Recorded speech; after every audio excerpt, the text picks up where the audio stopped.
Supreme Court of India Parteek Bansal vs State of Rajasthan and others decided on April 19, 2024 SEC Online SC 564 Facts of the case. The appellant and respondent number 3 came in contact with each other in June 2014 through internet. On January 18, 2015 engagement took place, and thereafter on March 21, 2015, the marriage was solemnized at Udaipur. On October 10, 2015, the respondent number 2 filed a complaint at police station, Hisar, Haryana under section 498A IPC etc. The said complaint was registered at police station Hisar on October 17, 2015 as FIR number 19 of 2015 under section 498A read with section 34 IPC. In the meantime, respondent number 2 submitted another complaint on October 15, 2015, i.e. 5 days after the first complaint at the police station,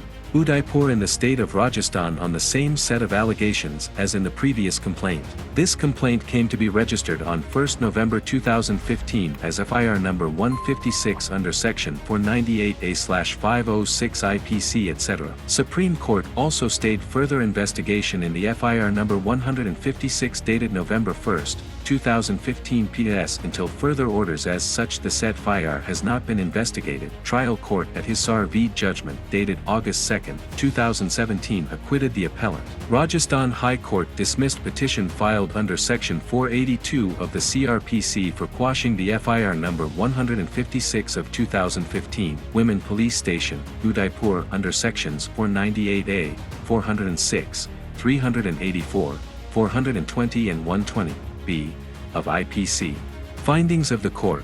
We are convinced that the impugned proceedings are nothing but an abuse of the process of law. It is not denied by the respondent numbers 2 and 3 that they did not lodge complaint at Hisar. They also did not file an application withdrawing their complaint on the ground that it was wrongly filed here or that the said complaint may be transferred to Udaipur for investigation as the offense was committed at Udaipur. They allowed the investigating agency to continue to investigate, in which their statements were also recorded. The respondent number 3 was a gazetted police officer at the relevant time and was also well aware of the laws, in particular the CRPC and the provisions thereto. Neither the complainant nor the victim entered the witness box before the Hisar court, allowing total wastage of the valuable time of the court and the investigating agency. Merely because she was a police officer, she first managed to get an FIR lodged at Hisar through her father, and thereafter she moved to her hometown at Udaipur and got another complaint lodged by her father within a week. It is also not in dispute that in the complaint lodged at Udaipur,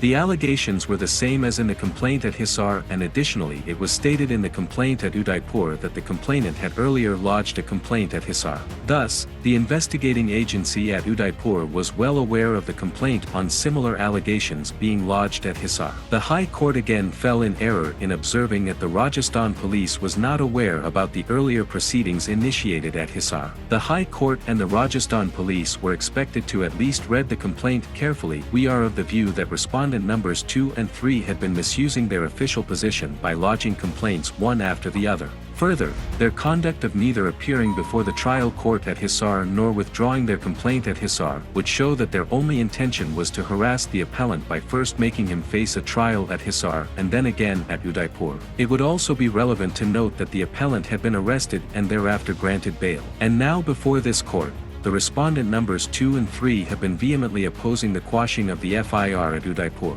We may also note that in the complaint made at Hisar, there are allegations to the effect that when respondent number 2 visited the appellant at Hisar, he had made a demand of rupees 50 lakh and also an Innova car. Thus, the argument that no offense was committed in Hisar but only at Udaipur was also not correct. We thus deprecate this practice of state machinery being misused for ulterior motives and for causing harassment to the other side. We are thus inclined to impose cost on the respondent number 2 in order to compensate the appellant. The appeal is allowed. The impugned order passed by the High Court is quashed, and the impugned proceedings registered as FIR number 156 of 2015 dated November 1, 2015, Women Police Station, Udaipur, are quashed with costs of rupees 5 lakhs only, which shall be deposited with the registrar of this court within 4 weeks, and upon deposit of the same, 50% may be transmitted in the account of Supreme Court Legal Services Committee and the remaining 50% to the appellant.